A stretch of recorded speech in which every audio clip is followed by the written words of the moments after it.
لبيك اللهم لبيك ঘরে ছেলে মেয়েরা তরুণেরা বাপেরা তরুণেরা আল্লাহ নবী নূহ নবী দয়া নবী যখন হযরতে জিবরাইলকে কথা শোনাতে লেগেছে, আমার আল্লাহ আওয়াজ দিয়ে বলতে লেগেছে, আমার হাবিব আপনি কাঁদবেন না, আমি আল্লাহ পাক কুল কায়নাত বানিয়েছি কিন্তু আপনার ভালোবাসাতে বানিয়েছি। আমি আল্লাহ পাক আপনাকে সব কিছুর আগে বানিয়েছি। সূরা ইয়াসিন পড়ে দেখুন, ইয়াসিন ওয়াল কোরআনিল হাকিম। এই ইয়াসিন নামটা কার? আমার রাসূলুল্লাহর নাম। এ যুবকেরা তরুণীরা বাপেরা, যখন আর ছিল না, কুরসি ছিল না, কিছুই ছিল না, আমার আল্লাহ তখন ইয়াসিন বলে আমার রাসূলকে ডেকেছে। অর্থাৎ আমার আল্লাহ পাক আমার নবীকে তখন ডেকেছে যখন কিছুই ছিল না। আমার আল্লাহ তখন আমার নবীকে ইয়াসিন বলে ডেকেছে। সেই নবী পাককে বলতে লেগেছে, আমার হাবিব আমি আল্লাহ সব কিছু আপনার জন্য বানিয়েছি, আমি আপনাকে প্রিয়ার করে ভালোবাসি। তাই আমি কথা দিয়ে দিলাম, আপনার উম্মত উম্মতিরা যতই গুনাহ করে ফেলুক না কেন, যদি আপনার দরবারে আসে, আপনার কাছে এসে যদি তওবাটা করে না, আর আপনি তাদের জন্য যদি আমাকে একটু ইশারা করে দেন, আল্লাহ মাফ করে দেন, আমি আল্লাহ ওয়াদা করে দিলাম তাদেরকে নাজাত দিয়ে দেব। আরো জোরে বলুন সুবহান। আপনার কাছে যদি আসে, তওবা করে আপনার কাছে এসে, কিন্তু তওবাটা করবে কার কাছে? আল্লাহর কাছে। কিন্তু আপনার কাছে এসে তওবা যদি করে, আর আপনি যদি তাদের জন্য একটু আল্লাহ মাফ করে দেন, আমি তাদেরকে কি করব? নাজাত।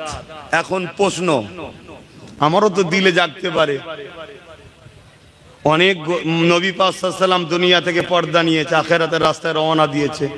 আমরা না নবী পাকের যে হাত ধরতে পারছি, না কদম মুবারক ছুঁতে পারছি, না বলতে পারছি হুজুর আমি ভুল করেছি, তওবা পড়ি একটু বলে দেন। এই কথা বুঝছেন না? বুঝতে পারছেন না? কথা মাথায় ঢুকছে? এ থেকে কি প্রমাণ হয়? রাসূল পাক সাল্লাল্লাহু আলাইহি ওয়াসাল্লাম হায়াতুন নবী। জোরে বলুন সুবহানাল্লাহ। না হয় সাহাবারা হলো নসিবওয়ালা, আমরা হলাম কপাল ফাটাওয়ালা। আল্লাহ পাক সাহাবাদের কাছে নবীকে পাঠিয়েছে, আমাদের কাছে নবী নেই। কথা মাথায় ঢুকছে না? ঢোকে নেই। নবীর রওজায় যারাই যায় তারা সালাম দিলে রাসূলুল্লাহ জবাব দেয়। যাদের কান আছে শুনতে পায়, যাদের কান নাই কিন্তু কাঁধে ফেরেশতা আছে শুনে লাই। জোরে বলুন সুবহানাল্লাহ। এই একটা জিনিস। আর একটা জিনিস, আপনি বলবেন আমি তো গরিব, আমি কি করে যাব মদিনায়? তাহলে তার জন্য কি হবে বলুন? এই যে মাগরিবের সময় মসজিদে ঢুকেছিলেন তো, কি গো ঢুকেছিলেন তো? আমি কিন্তু ভাই রসুল চিনাবার স্বার্থে বলছি, আমার ওয়াজ বুঝতে পারছেন তো নাকি? আমি রসুলকে চিনাবার স্বার্থে আপনাদেরকে বুঝাচ্ছি, যাতে করে প্রেম হয় নবীর উপরে, ইশক হয় নবীর উপরে। তার শান বুঝলে তবে তো প্রেম হবে, তার মাকাম বুঝলেই তো প্রেম হবে, তার আজমত বুঝলেই তো প্রেম হবে। আর তাকে যদি সাধারণ মানুষ বানিয়ে দেওয়া হয় তাহলে কি প্রেম হবে? ভালো তারে বুঝুন। এ যুবক, তোমরা তো এখন মোবাইল পীর সাহেব ধরেছো, ইউটিউব পীর সাহেব ধরেছো, আর ফেসবুক পীর সাহেব তোমাদের হয়েছে। অত সহজ নয়। ইংলিশের তৈরি ডাক্তারের বইটা ইংলিশে লেখা, ইংলিশের মাস্টার যিনি ইংলিশ পড়ায় আপনার এলাকার বিশ্ববিদ্যালয়ে বা কলেজে, সে যদি ডাক্তারি বই নিয়ে এসে পড়ে নিয়ে বলে আমি সব জানি, আমি ইংলিশ মুখস্থ, অনার্গল পানির মতো পড়তে পারি, তাকে কি আপনি অপারেশন করতে আপনার পরিবারকে দেবেন? আপনি নিজে তার কাছে অপারেশন হবে কেন? সে ডবল ইংলিশে এমএ, তাও হবেন না কেন? সে তো ইংলিশে পড়ে নিচ্ছে কিভাবে ছুরি চালাতে হয়। না, আপনি তখন বলবেন ভাই সব পড়তে পারে কিন্তু প্র্যাকটিক্যাল একটা ডাক্তারের কাছে তুমি ট্রেনিং নিয়েছো কি দেখি। ঠিক না বেটি? অতএব ফেসবুকে যদি দিন শিখা যেত তাহলে রাসূল পাক মদিনার নববী শরীফকে মাদ্রাসা বানাতো না। ওটা শুধু মসজিদ নয়, ওটা একটা শিক্ষা কেন্দ্র। আল্লাহ নবী মক্কা থেকে ইয়াসরিবে যখন যায়, মদিনার নববী শরীফকে তৈরি করে। শুধু ধর্ম শিক্ষা দেয়নি, সায়েন্সের শিক্ষা দিয়েছে, ম্যাথমেটিক্সের শিক্ষা দিয়েছে, দর্শনের শিক্ষা দিয়েছে, ফিলোসফি শিক্ষা দিয়েছে, জীববিদ্যা শিক্ষা দিয়েছে, রাষ্ট্র পরিচালনা করার শিক্ষা দিয়েছে, আবার ধর্মনীতিরও শিক্ষা দিয়েছে। আল্লাহ নবী পৃথিবীকে তো এলেমের দরজা খুলে দিয়েছে, জোরে বলুন সুবহানাল্লাহ। ১৫০০ বছর আগে পৃথিবীর মানুষ জানতো না কিভাবে মোটর গাড়ি তৈরি করতে হবে, কিভাবে চাঁদে রকেট যাবে, কিভাবে মানুষ প্লেনে চাপবে, মাটির তলায় কি আছে। ১৫০০ বছর আগে জানতো না মায়ের পেটে কিভাবে সন্তান হয়। ১৫০০ বছর আগে মানুষ জানতো না আহা আমার রাসূলুল্লাহ আমেরিকা হোক, ফ্রান্স হোক, যেই হোক, বড় বড় ফুটানি দেখাতে পারো, মনে রেখে দিও তোমরা সবাই আমার রাসূলুল্লাহর কাছে ঋণী। জোরে বলুন সুবহানাল্লাহ, আরো জোরে বলুন সুবহানাল্লাহ। তোমাদের শুধু দুর্নীতির ভয়ে, তোমাদের অসভ্যতার ভয়, তোমরা যে জুলুম করছো, তোমরা যে মানুষকে লুটছো, তোমাদের ভয় হয় মুহাম্মদ রাসূলের যদি সবটা তোমাদের কওমের ঘরে ঢুকে যায়, তোমার বাড়ির বাচ্চাদের মধ্যে ঢুকে যায়, তাহলে তোমাদের জুলুম বন্ধ হয়ে যাবে। তাই তোমরা রাসূলুল্লাহর বিরোধী করো। কিন্তু তোমাদেরকে স্বীকার করতে হবে তোমাদের প্লেন আবিষ্কার মুহাম্মদ রাসূল থেকে, তোমাদের তেল পাওয়া মুহাম্মদ রাসূল থেকে, তোমাদের সায়েন্স মেডিকেল যত তারাক্কি করেছে সব মুহাম্মদ রাসূল থেকে ধার পৃথিবীকে নিতে হয়েছে। জোরে বলুন সুবহানাল্লাহ। হ্যাঁ, গর্বের সাথে বলে যাচ্ছি আমার নেতা তিনি, তাই বলে যাচ্ছি, তোমাদের নেতা নয়। জোরে বলো, সেই নেতার শানকে আরো ঝান্ডাকে উঁচু করে ধরো, সেই নেতার স্লোগান দাও, অলিতে গলিতে একটাই আওয়াজ, লাব্বাইক ইয়া রাসূলুল্লাহ। আমরা গোলাম হাজির আছি, বলো, জোরে বলুন সুবহানাল্লাহ। সবাই আমার সঙ্গে একটু হাত তুলে বলুন তো, লাব্বাইক ইয়া রাসূলুল্লাহ, লাব্বাইক ইয়া রাসূলুল্লাহ, লাব্বাইক ইয়া রাসূলুল্লাহ, লাব্বাইক ইয়া রাসূলুল্লাহ, লাব্বাইক ইয়া রাসূলুল্লাহ। জোরে বলুন সুবহানাল্লাহ। হ্যাঁ, এইবারে ওইটাই বুঝাবো। যারা অর্থশালী তারা নাই মদিনায় চলে গেল, সালাম দিলেন, হুজুর সব শুনছেন, হুজুর তওবা করেছে, একটু দোয়া করে দেন, হুজুর বলে দিল, সে নাই বেড়া পার হয়ে গেল। কিন্তু অনেক গরিব মানুষ আছে মদিনায় যেতে পারেনি, তার কি হবে? লাব্বাইক ইয়া রাসূলুল্লাহ এমনি বলিনি, কি হবে এবার শোনো, তাহলে আগিয়ে আসো। কি অসুবিধা হচ্ছে নাকি? অনেকে বলে আব্বাস সিদ্দিকী সবই ঠিক আছে, আরে নামাজের কথা বলে না। ভাই নামাজের কথা বলিনি, নামাজ পড়তে নিষেধ কাউকে করছি নাকি? ভাই নামাজ পড়লে গুনাহ না, না পড়লে গুনাহ, এটা সবাই জানে। করছি, এই যে ঘুম পেয়েছে, ঘুম পেয়েছে বাপ, জোরে বলতো বাপ, নামাজ পড়লে গুনাহ হয় না, না পড়লে গুনাহ হয়?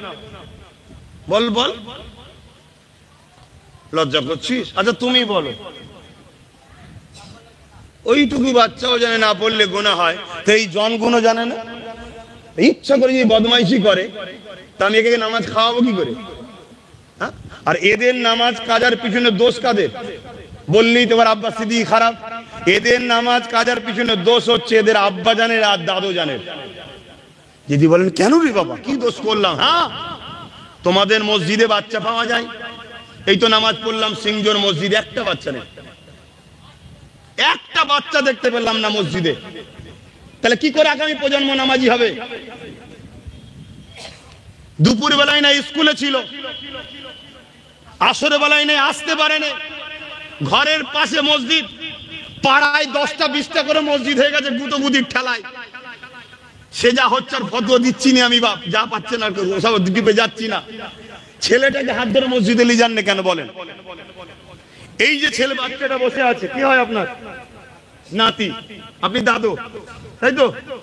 ও না না, আচ্ছা না না, ওই বাচ্চাটা বোঝে না, বোঝেন যে পিসাব পেলে বলতে হয়, কি বাইরে করতে হয়, বোঝে না, বোঝে না। ওনার নানা যদি ওনাকে 3 বছর 4 বছর হাত ধরে মসজিদে নিয়ে যায়, তাহলে যখন প্রাপ্ত বয়স হয়ে যাবে আল্লি যেতে হবে, টাইমে টাইমে মসজিদে যাবে না। ছেলেগুলো মসজিদে এসে বড় হুড়োহুড়ি করে, আরে ওরা করবে না তো তুমি করবে? হ্যাঁ, জন ছেলে এখন মসজিদে সম্পত্তি ঝেড়ে খাচ্ছে, তার বেলায় দোষ নাই। আর বাচ্চা ছেলে মসজিদে একটু হুড়োহুড়ি করে যে গায়ে লেগে গেল, আল্লাহ তো বলছে ওদের গুনাহ নেই। ওরা মসজিদে ছুটলে আল্লাহ বলছে গুনাহ নেই, ওরা নামাজির পিঠে উঠলে আল্লাহ বলছে গুনাহ নেই, ওরা মসজিদে ঢুকে ডিঙিয়ে ডিঙিয়ে ছুটোছুটি করলেও গুনাহ নেই, নামাজির সামনে দিয়ে ছুটলেও গুনাহ নেই। তোমার আমার অসুবিধা হচ্ছে কেন? তাই পরের প্রজন্মকে যদি নামাজি বানাতে চাও, মিষ্টি দিয়ে হোক আর খাবার দিয়ে হোক, যা পছন্দ করে তাই দিয়ে হোক, মসজিদে নিয়ে যাও বাচ্চাগুলোকে, দেখবে পরের প্রজন্মকে আর বুঝাতে লাগবে না। যদি আমাদের বাপ দাদা আমাদের হাত ধরে নিয়ে যেত, তাহলে আজকে এই ছেলেগুলোকে নামাজের কথা তো বুঝাতে হতো না। 4 বছরের অভ্যাস হয়ে যেত, টাইম হলো দেখতেন দিল লাগছে মসজিদে যেতে হবে। কেন একটা মানুষ যদি 2-4 মাস একজনের সঙ্গে উঠা বসা করলে যদি প্রেম হয়ে যায়, কোথায় বাড়ি সুরাটে, কার বাড়ি মিরাটে, কার বাড়ি কোথায়, এক জায়গায় কাজ করছে, কার বাড়ি হুগলি, কার বাড়ি মেদিনীপুর, কার বাড়ি কোথায়, এক জায়গায় কাজ করতে গিয়ে বন্ধুত্ব হয়ে যায় না, যায় না? ভালো আছিস ভাই, এলে কুটুম্ব হয়ে যাচ্ছে, একে ওকে দেখা করছে, ওকে দেখা করছে। তাহলে আমরা যদি খোদার ঘরকে 4 বছর বাচ্চাদের সঙ্গে নিয়ে যাই, এমনি মন পরিষ্কার, এমন প্রেম তৈরি হয়ে যাবে খোদার ঘরের সাথে, আর ওকে কেউ সরাতে। আর এখন ইট পেকে গেছে, আমাকে বলছেন হুজুর বলেন না নামাজ পড়াবার কথা, ও ইট কাটা ছাড়া উপায় আছে? বলুন। এখন কুদরতি ভাবে যদি ইটটাকে নরম করা যায় তবে হবে। তো কুদরতি ভাবে নরম করতে একজনই পারবে, যাকে কুদরতওয়ালা পাওয়ার দিয়েছে। তিনি কে? মুহাম্মাদুর রাসূল। কে? মুহাম্মাদুর রাসূল। তাই আমার লক্ষ্য, আমি চাই এই যুবকগণ যেন রাত্রিরে দরুদ পড়তে পড়তে ঘুমোয়, এই যুবকগণ ঘুরতে ঘুরতে নবী নবী করুক, এই যুবকগণ দিলে সবসময় নবী নবী নবী নবীর খেয়াল থাকুক, ঘরে যখন বসে আছে সোফাতে নবীকে মিস করুক, নবীকে প্রিয়ার করুক, কখনো বেড়াতে যাচ্ছে রাসূলুল্লাহর কথা মনে করুক, কোনো পাহাড় দেখবে, হারে আমার নবী সেই মক্কার পাহাড়ে উঠেছিল কত কষ্ট করে, সব সময় নবী ওর ব্রেনে থাকুক। একদিন ঘুমাবে, মদিনাওয়ালা আসবে, এর মাথায় হাত বুলিয়ে বলবে, তুই যখন আমায় এত ভালোবাসিস, আরে আমি মুহাম্মদ তো নামাজকে চোখের ঠান্ডা বলেছি, তুই নামাজ পড়িসনি কেন বাবা?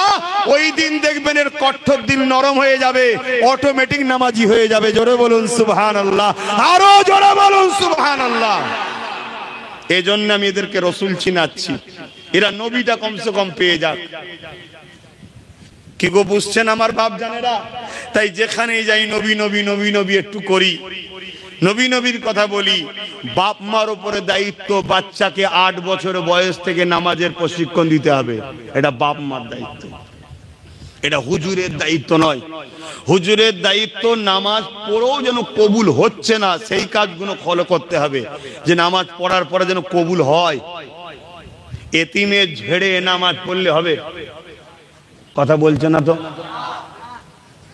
এইটা আমার বোঝানো দরকার যে বাবা এতিমের ঝাড়িস না, এতিম কাঁদলে তুই বরবাদ। কি আমার ভাই, যা অসুবিধা হচ্ছে না তো? তাহলে আমার রাসূলুল্লাহর কথা বলছিলাম যে আমরা যারা গরিব যেতে পারিনি আমাদের কি হবে? মসজিদে ঢোকেন, আরে জুম্মাতেও তো যান, মসজিদে ঢোকার সময় একটা দোয়া পড়তে হয় না? কি দোয়া বলেন? ছোট্ট করে বলুন না, যেটা সবাই জানে, আল্লাহুম্মা আফতাহ লি আবওয়াবা রাহমাতিক। এটা সবাই জানেন না? জানেন না? আল্লাহুম্মা আফতাহ লি আবওয়াবা রাহমাতিক। এই দোয়াটা পড়ার আগে একটা কাজ করতে হয়, সেটা জানেন? বলেন, করেন? এই দোয়া কবুল হবে না যদি এর আগে একটা কাজ না করেন। কি কাজ? দয়ার নবীকে সালাম দিতে হয়। জোরে বলুন সুবহানাল্লাহ। কোথায় পাবেন? সিয়াসাত হাদিসের কথা বলছি, ইবনে মাজাহ শরীফের হাদিস। প্রথমে তুমি আমার রাসূলকে সালাম দাও, কেন প্রতিটা মসজিদে মুহাম্মদ রাসূল আছে। জোরে বলুন সুবহানাল্লাহ, আরো জোরে বলেন। এই সালাম দাও, আসসালাতু আসসালামু আলাইকা রাসূলুল্লাহ, তারপরে তুমি বলো আল্লাহুম্মা আফতাহ লি আবওয়াবা রাহমাতিক, তবে তোমার এটা কবুল হবে। তাহলে রাসূল কোথায়? কথা মাথায় ঢুকছে? একটু চলেন, বুখারীর হাদিস একটা শোনাই আপনাদেরকে। আমার আল্লাহ আমাদের কোথায় আছে বলুন? আল্লাহ কোরআনে কি বলছে? শাহরগের থেকে বলুন কাছে আছে। আর আমার রাসূল আমাদের কোথায় আছে? জানের থেকেও কাছে আছে। জোরে বলুন সুবহানাল্লাহ। রাসূলকে জানের থেকেও কাছে কে বানিয়েছে? জোরে বলুন। এই সবকিছুর মালিকটা কে? আল্লাহ। সবকিছুর মালিক আল্লাহ। মুহাম্মদ রাসূলের মালিক কে? আল্লাহ। কিন্তু আমার প্রশ্ন, আমার আল্লাহর কাছে জানতে চাই, আল্লাহ আপনি মালিক হয়ে শাহরগের থেকে কাছে, আর মোহাম্মদ রসুলকে জানের থেকেও কাছে করলেন। কারণ কি? শাহরগ যদি কেটে যায় কিছুক্ষণ বেঁচে থাকা যায়, কিন্তু জান চলে গেলে এত কাছে করলেন কেন? আমার আল্লাহ বলছে ইনি তো তোদেরকে আমার উপযুক্ত বানিয়ে নিয়ে আসবে, তাই তোদের কাছে ঠেলেছি। জোরে বলুন সুবহানাল্লাহ, আরো জোরে বলেন। তাহলে প্রত্যেক মুমিনের দিলে কে আছে? জানের থেকে কাছে কে আছে? মুহাম্মদুর রাসূল। জোরে বলুন সুবহানাল্লাহ, আরো জোরে বলা যাবে না সুবহানাল্লাহ? দায়িত্ব নিয়ে বলছি, জিম্মা নিয়ে বলছি। কারো সন্দেহ হচ্ছে? যদি সন্দেহ থাকে জানতে হবে কলেমায় রদ্দ কফুর পড়তে হবে, কারণ ঈমান চলে যাবে। কথা মাথায় ঢুকছে? তাহলে প্রত্যেক মুমিন তার হৃদয়ে মুহাম্মদ রাসূল রয়েছে। তাই এখানে বসেও কেউ যদি তওবা করে ঠিক এইভাবে বলে, ইয়া রাসূলুল্লাহ আপনি আমার জন্য আল্লাহর কাছে একটু ক্ষমা চেয়ে দেন, জোরে বলুন সুবহানাল্লাহ, ওই মেসেজটা তোমার রাসূল খবর পায়। এটা আকীদা রাখতে হবে। এই কথা শুনছেন না শোনেন নে? এই শুনছেন? তাই আমরা বললাম লাব্বাইক, জোরে বলুন লাব্বাইক, আরো জোরে লাব্বাইক লাব্বাইক লাব্বাইক। হুজুর আমরা হাজির আছি, জোরে বলুন সুবহানাল্লাহ। জান লাগলে জান, মাল লাগলে মাল, সবটাই তো আপনার। কার? সবটাই মোহাম্মদ রসুলের। আরে আল্লাহ তো দিয়েছে, আমি আবার বলছি আল্লাহ মালিক, দেনেওয়ালা মালিক আল্লাহ, কিন্তু সবটাই রসুলুল্লাহর জন্য খরচ করতে হবে। হযরতে আবু বকর সিদ্দিক হুজুরের একটা ছোট্ট কথা বলবো, একটু বলি। কে? আমার ফুরফুরার হুজুরের কথা বলছিনি, ইনার 35 পোস্টের আব্বা যিনি, রাসূলুল্লাহ শ্বশুর, প্রথম সাহাবী হযরতে আবু বকর সিদ্দিক রাদিয়াল্লাহু তাআলা রাসূলকে বড় ভালোবাসতেন। কত ভালোবাসতেন জানেন? হ্যাঁ, আহা। আল্লাহ নবী একদিন মদিনা নববী শরীফে বসে রয়েছেন, সাহাবা হুজুরদিগকে নিয়ে আল্লাহ নবী কথাবার্তা বলতে লেগেছেন। সাহাবা হুজুরদের মধ্যে থেকে একজন সাহাবা উঠে দাঁড়িয়ে বলতে লেগেছে, আর আল্লাহ নবীর কাছে ইজাজত নিতে লেগেছে। ইয়া রাসূলুল্লাহ হাবিবাল্লাহ, আমি কিছু বলতে চাই, হুজুর ইজাজত দিন। আল্লাহ নবী ইজাজত দেয়। কোন সাহাবা বলতে লেগেছে, ইয়া রাসূলুল্লাহ হাবিবাল্লাহ, আমাকে সর্বসময় নামাজ পড়তে বড় ভালো লাগে। আল্লাহ নবী বড় খুশি হতে লেগেছে, কেননা যারা এক আল্লাহকে না মেনে 360টা নকল খোদাকে উপাসনা করত, সেই মানুষগুলো আজকে বলতে লেগেছে, ইয়া রাসূলুল্লাহ হাবিবাল্লাহ, আমাকে সর্বসময় মহান আল্লাহ পাককে সিজদা দিতে বড় ভালো লাগে। নবী আমার বড় খুশি হতে লেগেছে, কেননা আল্লাহ নবীর মেহনত করার ফল এগুলো। তাই নবী বড় হাসতে লেগেছে, খুশি হতে লেগেছে। আর একজন সাহাবী উঠে দাঁড়িয়ে বললেন, ইয়া রাসূলুল্লাহ হাবিবাল্লাহ, আমাকে বড় ভালো লাগে সর্বসময় আল্লাহর কাবা শরীফটা তওয়াফ করব। নবী বড় খুশি হতে লেগেছে। আর এক সাহাবী উঠে বললেন, ইয়া রাসূলুল্লাহ হাবিবাল্লাহ, বছরে 5টা দিন ছাড়া পুরো বছর রোজা রাখতে আমাকে বড় ভালো লাগে। এইভাবে এক একজন সাহাবী দ্বীন ইসলামের ভালো ভালো কথাগুলো বলতে লেগেছে। নবী আমার বড় খুশি হতে লেগেছে। ঠিক এমনই সময় ওই মজলিসেতে হযরত আবু বকর সিদ্দিক ছিলেন। তিনি উঠে দাঁড়িয়ে বললেন, আসসালাতু আসসালামু আলাইকা ইয়া রাসূলুল্লাহ হাবিবাল্লাহ, হুজুর আপনি যদি আমাকে ইজাজত দেন, আমি আবু বকরের কিছু ভালো লাগে। আল্লাহ নবী বললেন, বাবা আবু বকর বলেন আপনার কি ভালো লাগে। হযরত আবু বকর কি বলেছিল শোনো, ইয়া রাসূলুল্লাহ হাবিবাল্লাহ, আমার সব থেকে বেশি ভালো লাগে আপনার কদমের কাছে বসে বসে আপনার নুরানি মুখরাখানা দেখতে ভালো লাগে। আরো জোরে বলুন সুবহান। নবী আমার তাবাসসুম হাসি আসলেন, মুচকি হাসি এসে দিলেন। আল্লাহ নবীকে বলতে লাগলেন, ইয়া রাসূলুল্লাহ আমার আরো কিছু ভালো লাগে। কি ভালো লাগে? ইয়া রাসূলুল্লাহ হাবিবাল্লাহ, আমার মনে হয় আমি আবু বকর মাদার খামকে পায়ে ফেলবো। বড় মেহনত করে অর্থ ইনকাম করে করব, ওই অর্থগুলো আপনার কুদরত আপনার কদমে দেব। আর আপনি নিজের মনে করে আবু বকরের ইজাজত নেবেন না, আবু বকরকে জিজ্ঞাসা করবেন না, নিজের মনে করে যেখানে খুশি আপনি খরচ করবেন। আমি আবু বকরের